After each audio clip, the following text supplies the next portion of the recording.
Muito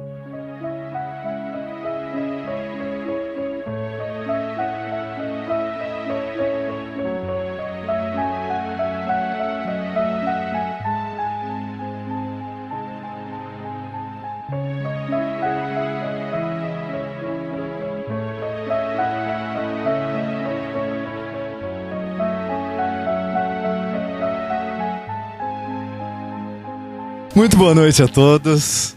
É uma satisfação muito grande estar aqui em Três Lagoas. Fazia, eu acho que uns 3 anos e meio que eu não vinha para cá e fiquei surpreendido. Aliás, vim surpreendendo no caminho inteiro, porque Água Clara já está diferente do que era, Ribas do Rio Pardo também, e Três Lagoas eu cheguei bem mais cedo do que costumava chegar, porque a cidade cresceu e eu imagino que tenha crescido em todas as direções. E hoje, durante a tarde, nós tivemos a satisfação de estar aqui reunidos com um grupo de amigos e, nesse momento, nós, então, vamos trabalhar um pouco um tema que está no Evangelho segundo o Espiritismo. Quando nós tratamos do tema religião, nós nos envolvemos, de ordinário, na questão do vínculo que nós podemos estabelecer com Deus. Perguntar quem é Deus ou o que é Deus, esse é o tipo de pergunta que não se faz. Porque, né, por mais que nós tentemos explicar, é uma coisa assim insuperável. É como determinados conceitos matemáticos. Tenta explicar infinito. Infinito é o que não tem começo e o que não tem fim. O nosso cérebro, o nosso entendimento, ele não é adaptado para trabalhar com essas situações que não tem começo e não tem fim. No entanto, nós procuramos estabelecer contato com a divindade em várias ocasiões da nossa vida. E essa espécie de contato nós tentamos estabelecer por meio da oração.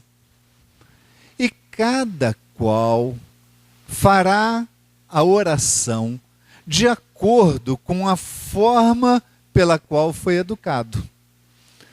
Cada grupo sobre a face do planeta, quando se dirige a Deus, dirige-se da forma peculiar. Então, tem muitas pessoas que se dirigem a Deus cantando, outras se dirigem a Deus gritando, outras se dirigem a Deus em silêncio, outras ainda se dirigem a Deus fazendo determinados sacrifícios. No nosso caso, espíritas, nós estudamos no Livro dos Espíritos que a oração ela pode ter 3 finalidades. Quais são elas?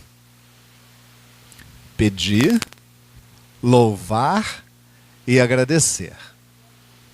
Bom, louvar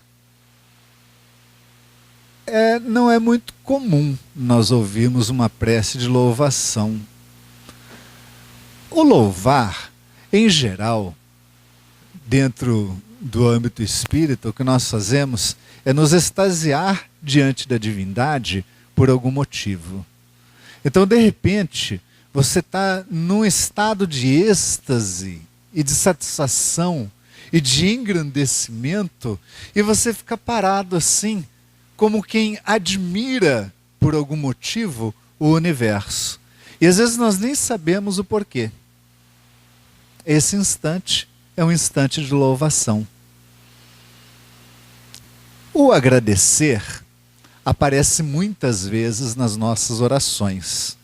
Nós agradecemos de uma forma generalizada, agradecemos pelas oportunidades de estarmos reunidos, agradecemos pelos estudos que nos são oferecidos, agradecemos pelo passe que nos é entregue, pela colaboração dos amigos. Então, ok. Com relação a pedir, bem, em primeiro lugar, os espíritos, de uma certa forma, tiveram oportunidade de reclamar desde lá do tempo de Kardec, que o ser humano pede mais do que qualquer outra coisa. Ou seja, provavelmente se colocar num conjunto, numa vasilha, quanta gente pede, quanto a gente agradece. E quanto a gente louva, é muito provável que a vasilha de pedidos seja a maior delas, né, de tantos pedidos que nós fazemos. E algumas vezes os pedidos têm razão, outras vezes nem tanto. Exemplo de pedido que não tem razão. Aquele que a gente faz quando faz uma fezinha. Vai lá, joga 6 números e fala assim, meu Deus, que dessa vez eu ganhe. Enfim. Ou então, aquele outro tipo de pedido. Nossa, eu estou apaixonado por tal pessoa, que essa pessoa se apaixone por mim. Também existe aí um certo equívoco na finalidade da prece, na finalidade do pedido. Mas às vezes, o nosso pedido faz muito sentido, porque nós vamos pedir num momento de aflição nas nossas vidas, num momento de dor, num momento em que nós estamos angustiados pelo sofrimento de uma pessoa amada, no momento em que nós recebemos o impacto a respeito de nós mesmos de uma notícia muito ruim. E aí, os nossos joelhos se dobram, e aí, os nossos olhos choram, e aí, o nosso coração sangra. E aí nós queremos pedir. O que acontece é que, como nós não sabemos muito pedir, Kardec, no Evangelho segundo o Espiritismo, lá na parte final, ele escreveu um livro todo. Olha, esse tanto aqui do Evangelho segundo o Espiritismo é uma coletânea de preces espíritas. A Federação Espírita Brasileira e outras editoras já chegaram a publicar em separado esse trecho, chamando mesmo coletânea de preces espíritas. E aí muita gente vai comprar aquele livro, coletânea de preces espíritas, pensando o quê? Que ali vai ter uma prece miraculosa, vai ter uma prece de receita. Então a pessoa compra, aí chega em casa, tira o plástico e vê assim, onde é que está a prece para ficar rico? É uma coleção, é uma coletânea, e esses espíritas aí, tem uns espíritos meio, quem sabe, né? Ou então, qual é a prece para eu conquistar o meu amor? Porque tem esses sortilégios, né? E aí você tem que, sei lá, arrancar o olho do sapo, aí amarrar o olho dentro da boca do sapo, não sei, umas coisas assim meio loucas. E a pessoa abre aquele livro achando que vai encontrar esse tipo de coisa. Por outro lado, quando fica aqui dentro do Evangelho segundo o Espiritismo, é muito comum nós lermos as passagens do Evangelho.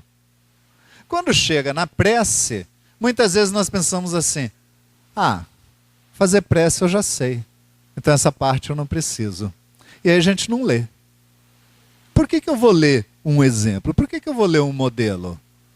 Kardec mesmo, os espíritos nos ensinaram, né, que a gente não precisa ter um modelo de prece. E aí Kardec faz o modelo? Faz o modelo não é para nós decorarmos e ficarmos papagueando. Faz o modelo para nós entendermos como orar em determinadas circunstâncias. Então tem uma porção de orações aqui. Oração por uma graça recebida, oração no momento da desencarnação de uma pessoa querida, oração pelos inimigos, oração pelos espíritos que se comunicam. E aí tem uma chamada oração nas aflições da vida.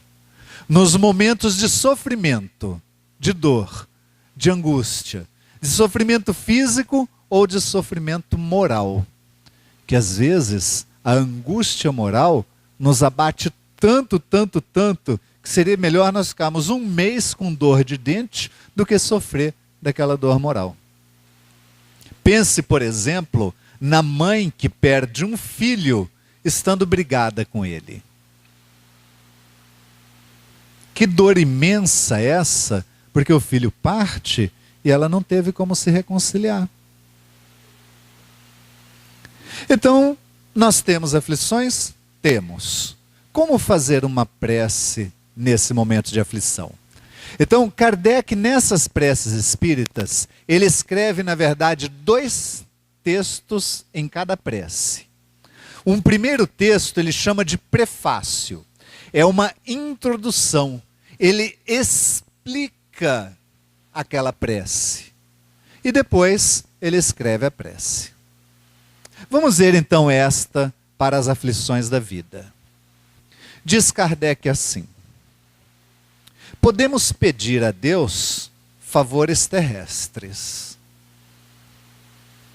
E Ele pode nos conceder, quando tem uma finalidade útil e séria.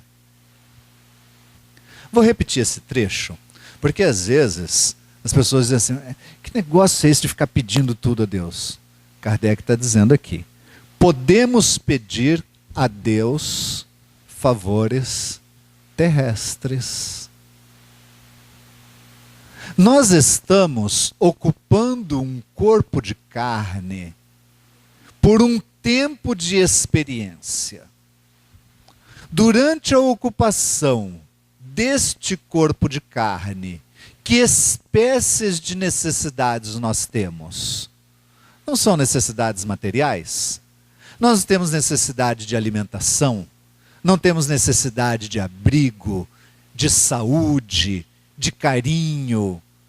Nós temos uma porção de necessidades atinentes à própria estrutura física. E nós podemos passar por momentos de fome. Num período em que o Brasil, por exemplo, fica em situação na qual tantas pessoas se veem desempregadas, olha a grande angústia do pai que não consegue colocar um alimento para a família, que não consegue pagar o aluguel do imóvel onde habita. Isso é uma dor imensa. É possível pedir a Deus favores? Bom, Kardec está dizendo: podemos pedir a Deus favores terrestres. E Ele pode nos conceder esses favores quando tem uma finalidade útil e séria. Então, eu volto a dizer, na hora de fazer aquela fezinha dos 6 números, mas a minha prece é séria, porque se Deus deixar eu ganhar, metade eu vou distribuir para caridade. E aí a pessoa comercializa com Deus. E continua não ganhando, porque é assim que funciona. Não tem tanta seriedade aí. Aí Kardec continua, e esse é um detalhe importante. Mas como julgamos a utilidade das coisas pelo nosso ponto de vista, e a nossa visão é limitada ao presente, nem sempre vemos o lado mal daquilo que desejamos. Então, não existe um ditado que diz assim, que quem quer, consegue o que quer? É verdade. O problema é se conseguir o que quer, porque a gente faz uma força para conseguir, aí quando consegue faz assim: nossa, não era nada disso que eu queria. Quantas e quantas vezes bate o arrependimento justamente depois de atingir o objetivo que se desejava. Então, quer dizer, nós estamos vendo o lado bacana, bom, mas não enxergamos o lado mal. É como quem faz concurso público, por exemplo. Eu vou fazer o concurso, eu estudei, vou fazer uma prece e com certeza eu vou passar, porque Deus há de atender esse meu pedido. Mas né, será que nós temos condição de atender aquele cargo público com a dignidade que ele merece? Eu me lembro, nos vestibulares agora, as pessoas ficam sentadas no portão das escolas, né? só para assistir aquele festival de gente chegando atrasada e criando a maior confusão. Então a pessoa chega no portão, bate desesperada, me deixa entrar, pelo amor de Deus, do verbo morder Deus, né? Porque a pessoa está ali. E eu me lembro de uma mãe que ficou orando com a filha perto do portão. E aí o portão fechou enquanto elas estavam de olhos fechados orando. Quando a menina viu, correu, não pôde mais entrar porque o portão estava fechado. Qual o sentido dessa oração? Extemporânea, fora de lugar, fora de tudo, né? Então nós observamos que nós queremos, mas acabamos não percebendo muitas vezes o lado mal daquilo que queremos. E aí Kardec continua. Deus, que vê melhor do que nós, não quer senão o nosso bem. Pode, pois, recusar-nos aquilo que pedimos, como um pai recusa ao seu filho o que poderia prejudicá-lo. Se o que pedimos não nos é concedido, não devemos imaginar nenhum desencorajamento. Não devemos nos desencorajar porque não recebemos aquilo que solicitamos. É preciso pensar, ao contrário, que a privação, que a falta do que desejamos, nos é imposta como prova ou expiação. E que a nossa recompensa será proporcional à resignação com a qual a tivermos suportado. Uma vez que nós só enxergamos o momento presente, nós só enxergamos a vida em que nós estamos inseridos nesta etapa, nós podemos não compreender por que motivo Deus não atende a nossa rogativa. Será que a prece de um pai pedindo oportunidade de trabalhar para colocar alimento à mesa não é útil e séria? Claro que é. Será que a prece de uma mãe por um filho que está doente não é útil e séria? Claro que é. Mas além dessa utilidade e seriedade, existe também a necessidade. Existem aquelas etapas pelas quais nós precisamos passar. E aí Kardec fala em prova e em expiação. E para entender melhor essa ideia de prova e expiação, nós temos que ter uma visão mais ampla do que a desta vida só. Se nós pensarmos assim,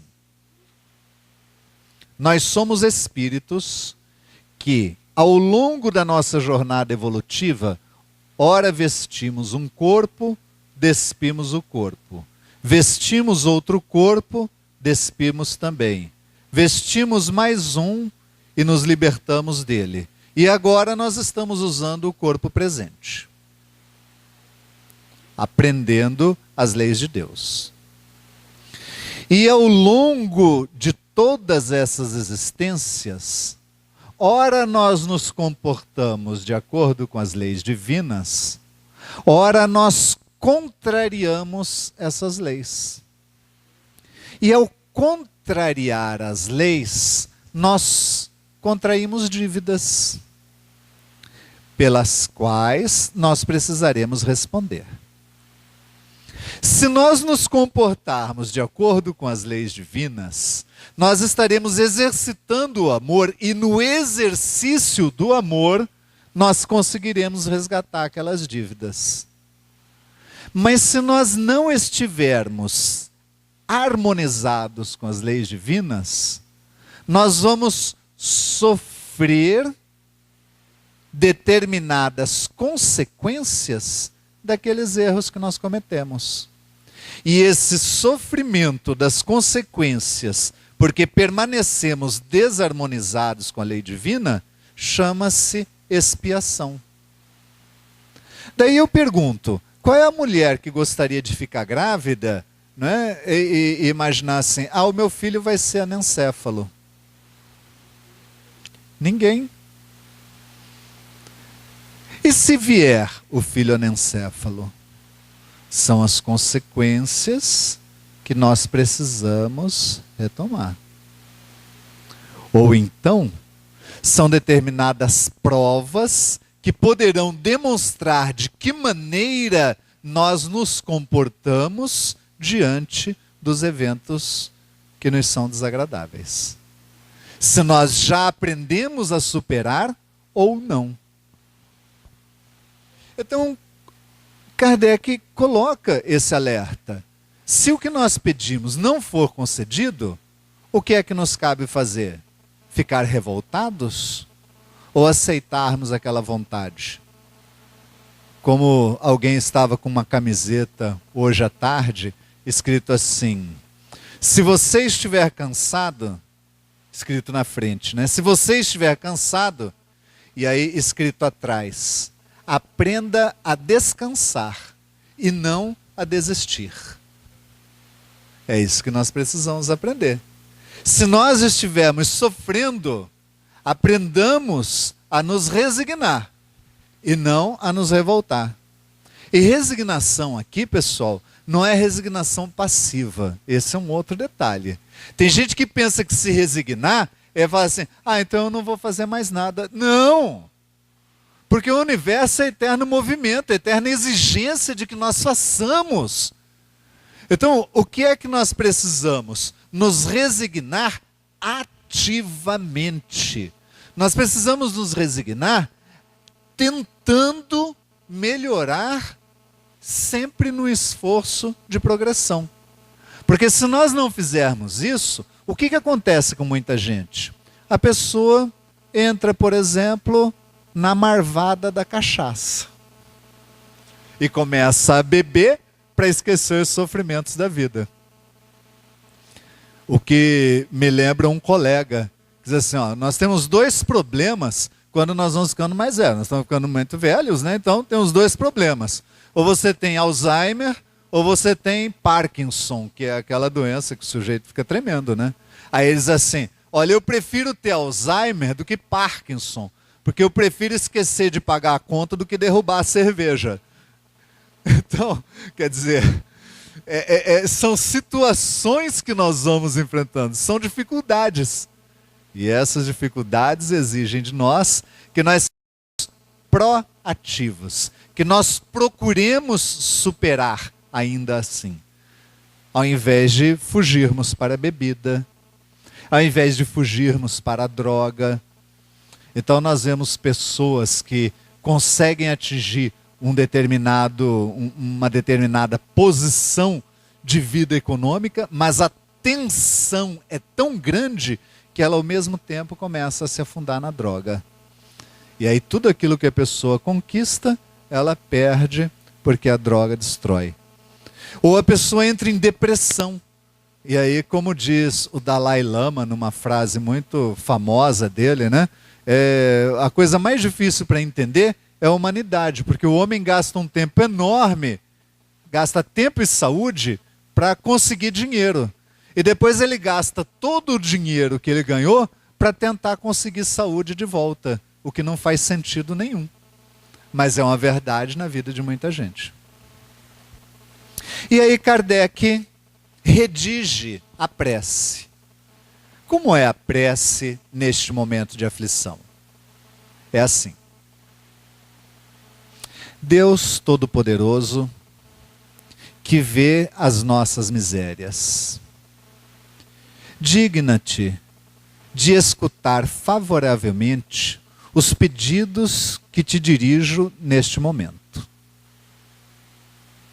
Se o meu pedido for inconveniente, me perdoa.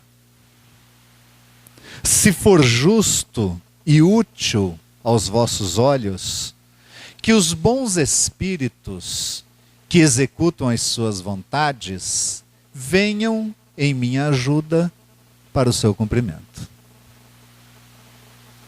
Então notem que a primeira postura aqui, qual é?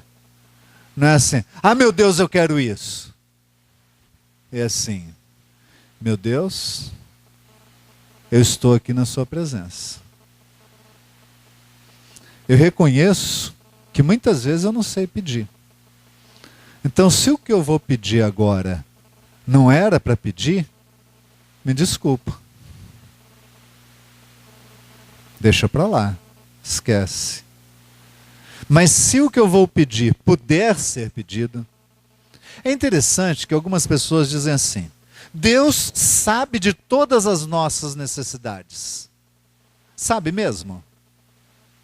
Bom, se Ele é onisciente, Ele sabe de todas as nossas necessidades. Se Ele sabe de todas as nossas necessidades, então eu não preciso pedir. Ele não é amoroso? É. Se Ele é amoroso, Ele não vai querer o meu bem? Vai. Então eu preciso pedir? Não preciso, porque né, se Ele conhece e sabe, Ele vai dar. Se Ele não me der, é porque... Bem, é verdade. Mas vamos pensar em nós mesmos.